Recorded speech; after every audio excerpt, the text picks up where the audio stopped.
Okay, and we're picking up here by looking at a couple of dual process models.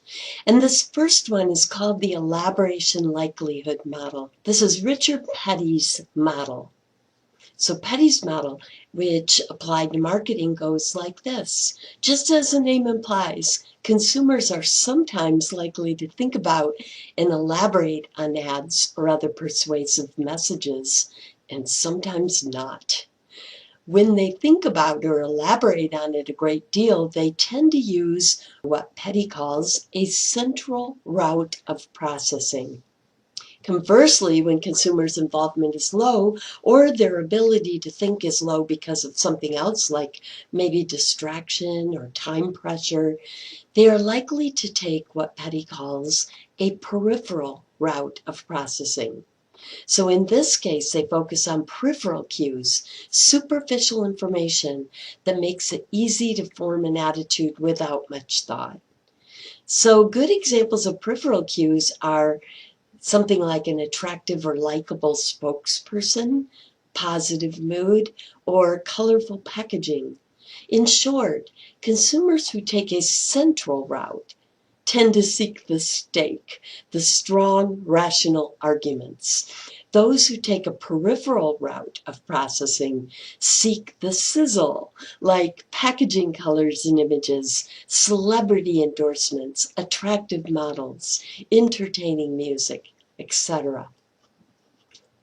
Note that the same cue can be a central or peripheral cue depending on the context, or in this case, the product. For example, an attractive model is a peripheral cue for an automobile ad, but more of a central cue, a little more at least, for a makeup ad. If she is attractive when displaying the retailer's makeup, we can assume that, albeit genetics and photoshopping are playing probably a larger role, it is at least partly because of the makeup. Now remember Daniel Kahneman from our consumer decision-making lecture way at the beginning of this class? We studied what effect from his research. What effect was it? Can you remember? It was the sunk cost effect. Hey, remember, if you've invested time and effort into trying to find the right product, hey, even if you can't quite find all the attributes you're looking for, you probably will still end up buying one because you put all that sunk cost into it, and time and effort. Dan is a Nobel laureate psychologist, Daniel Kahneman, who has written many books. And one of my favorite is Fast and Slow Thinking, which is on your recommended reading list on Blackboard for this class. This is also the name of Dan's model. Kahneman's Fast and Slow Thinking model is the second example of a dual processing model that I want you to be familiar with. He describes two systems of thinking. System one is fast and automatic. It relies on intuition and simple heuristics. System two is slower and requires effort. It relies on logic. Kahneman explains that when using System 1, people often can't explain why they make the decisions they do, and sometimes they don't even remember making them. Have you ever gotten up to the cashier and then been surprised by the total bill and some of the items that you put into your cart, perhaps automatically?